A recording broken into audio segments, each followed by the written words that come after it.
did that in Sweden, 2,000 white folks' hands went up. Right? So that's the anthem of the Church of God in Christ. That's the anthem of my denomination.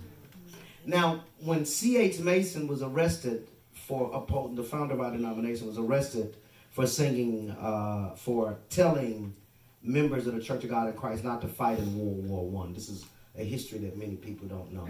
So my denomination began as an anti-war denomination. The third sentence of our Constitution is an anti-war sentence. All right. No member of the Church of God in Christ shall take up arms. Right? And so when Mason is arrested, right, because FBI, J. Edgar Hoover sends the FBI into the Church of God in Christ. Says he can't be telling them Negroes not to go to war.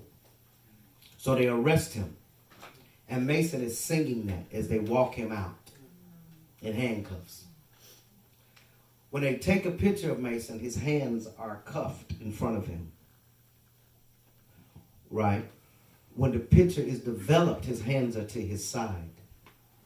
That's what I come from. That kind of power. Right? And so for me in the music, right, what I'm attempting to do in the music, basically what I'm trying to do every time I perform is I'm trying to get back to Mount Sinai Missionary Baptist Church and Faith Temple Church of God in Christ. So that's what I'm trying to do on the stage. I want people to experience the joy and the freedom that I grew up in the rural Arkansas Delta. So I may talk in tongues on stage and watch people get free. Right? And I'm not saying they got to need to necessarily convert to my God, right? In fact, for the atheists in the room, if you tell me the God you don't believe in, I probably don't believe in that son bitch either. Right? Oh, but if you're talking about a God who believes that gay babies should be safe and free, and that women have control over their own bodies, and that black people should be able to walk down, be able to take fancy pictures in a hotel without being bothered. I believe in that God, right? And so what I'm saying is that for me as an artist, it hadn't left me, right? That I'm all those things, right? And that there's something for me about the particular power of Pentecostalism entering in the room and breaking open the space, right? Now I can give you some fancy ways to talk about the ways in which African Americans have engaged in a certain hermeneutic and suspicion as it relates to the biblical text and reading texts and interpreting them in such a way that it affirms their humanities, combined with their use of polyrhythms and minor chords to articulate a new kind of nuance within the framework of Western modernity. I can talk about it fancy, but I just want the Holy Ghost to come, right? That I'm doing all of that work as a writer, as a performer, and so for me, the artist allows me to open up in a way that I don't necessarily have that separation. There was one more other hand, and we're going to close out because I need to smoke a cigarette. Pray for me. I was wondering if you would please talk a little bit more about AntiFa saving you. Oh, yeah. I'm glad they did, but thank you. AntiFa scares the heck out of me because it seems like to me that they use the same tactics as the Nazis and fascists do. So I didn't like them some bitches at first. I done cussed them out plenty of times at rallies. Like, stay your ass over there, because if you break some shit, they're going to beat the black people first. So sit your ass, don't make me go get my cousins. I'm nonviolent, but they not. So I used to curse, I done cursed out Black Box 1,000 times. Like, don't be breaking up shit, right? And so I had that attitude about Antifa. Plus, I think they dress bad, but that's another story. Just have a little flair. You know? And so, in addition to their fashion choices, I didn't like their tactics. So in Charlottesville, it was the first time that I've been in a movement that the clergy were talking directly to Antifa. Now, I never talked to them because I needed plausible deniability.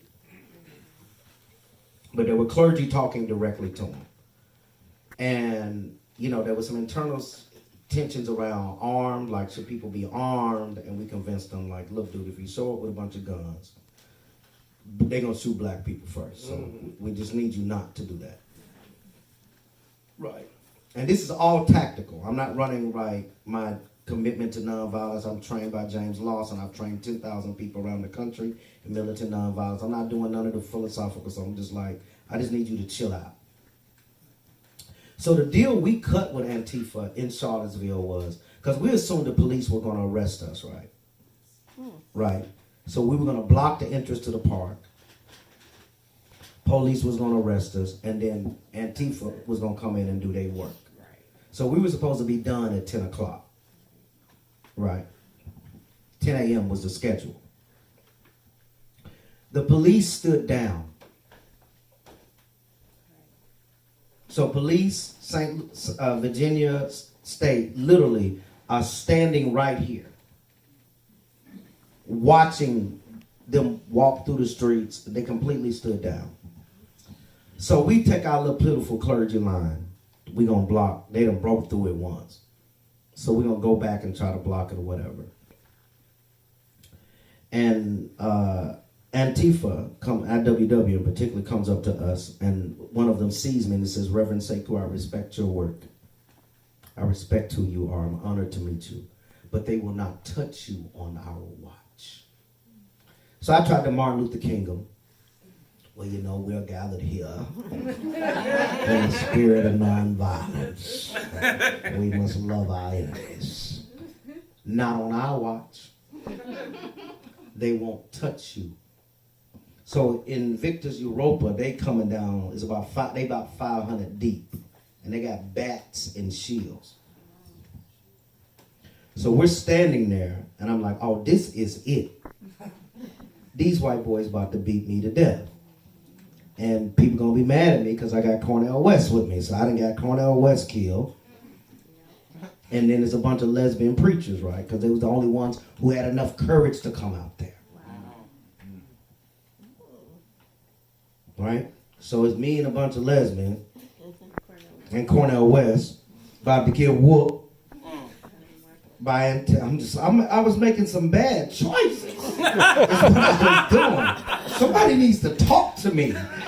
Give me a good talking to. So they coming for us, and IWW see them. They make a line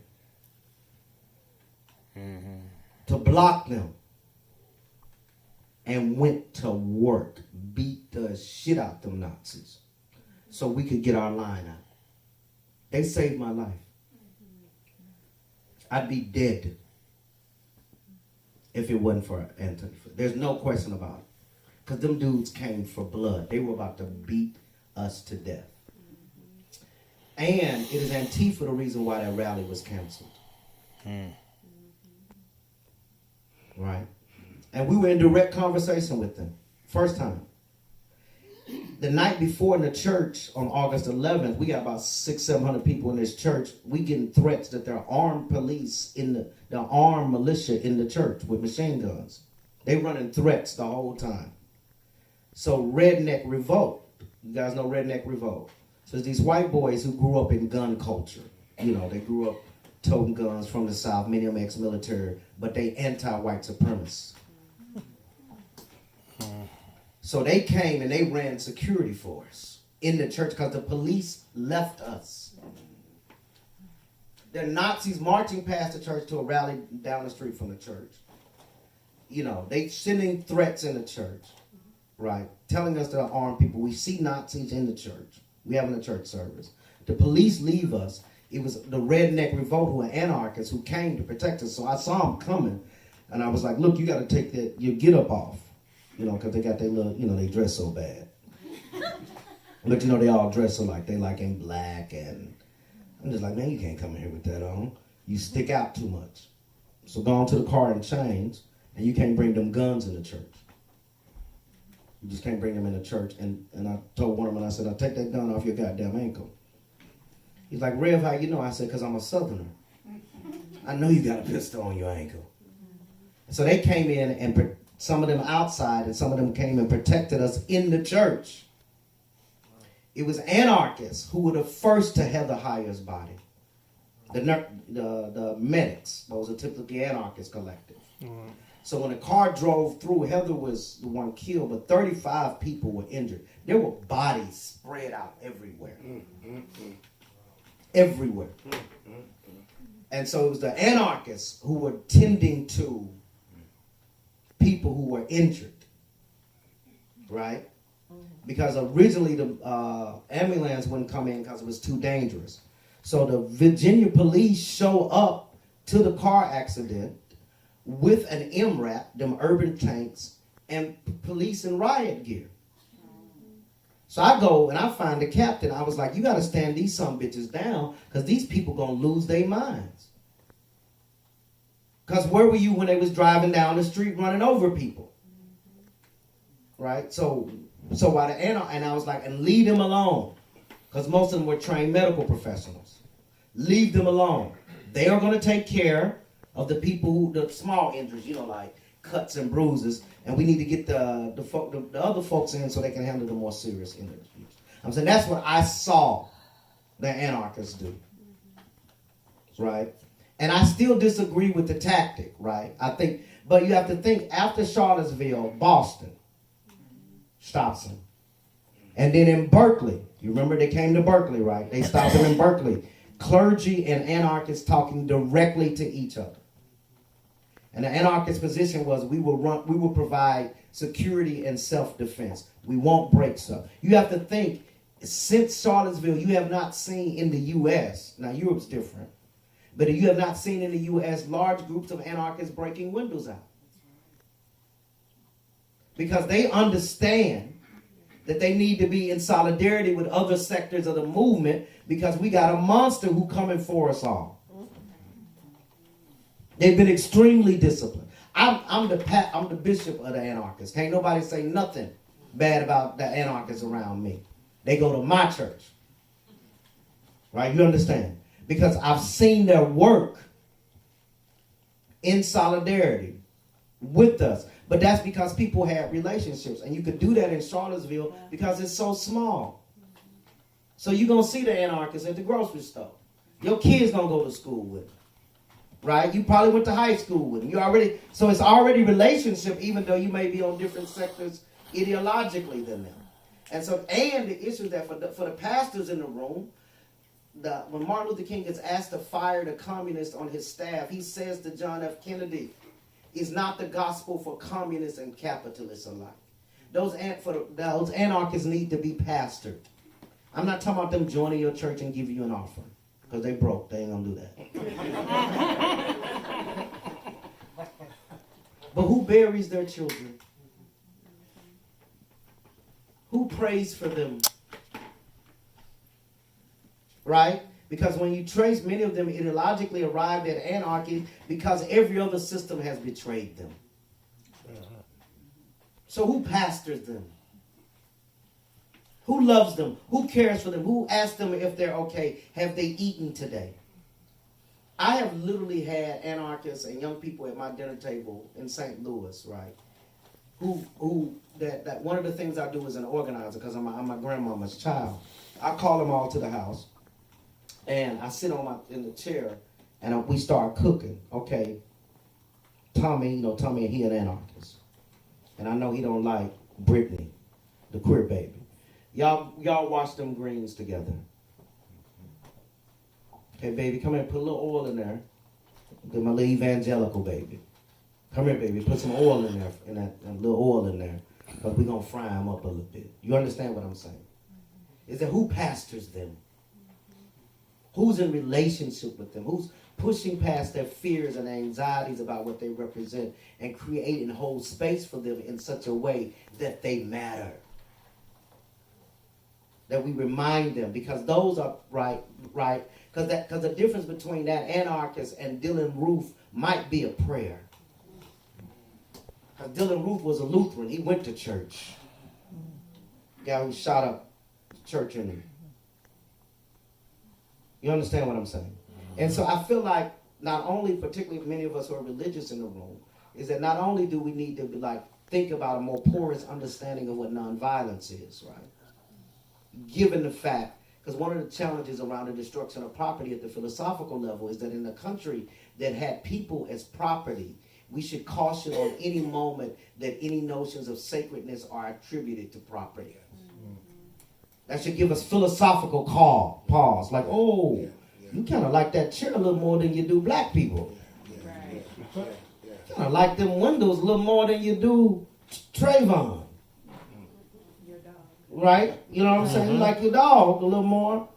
You see what I'm saying? And so I want to pause anytime people talk about, they begin to make sacred property over people.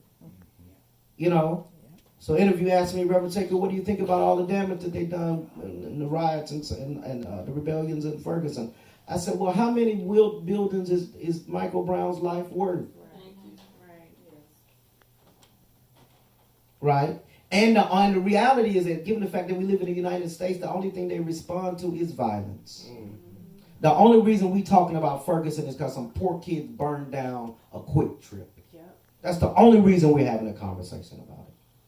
The only reason we talk about Ferguson is that young people took to the street because America broke the agreement that black people have. We have one agreement with this country. Look, we get it that you're going to oppress us. Yeah. That's a given. No matter how conservative you are, right? Women know this. Most dudes you're going to encounter going to be a sexist. You just know he's sexist, right? You just got to figure out how you're going to adjust to his level of fuckboarding. Right? You just got to figure it out.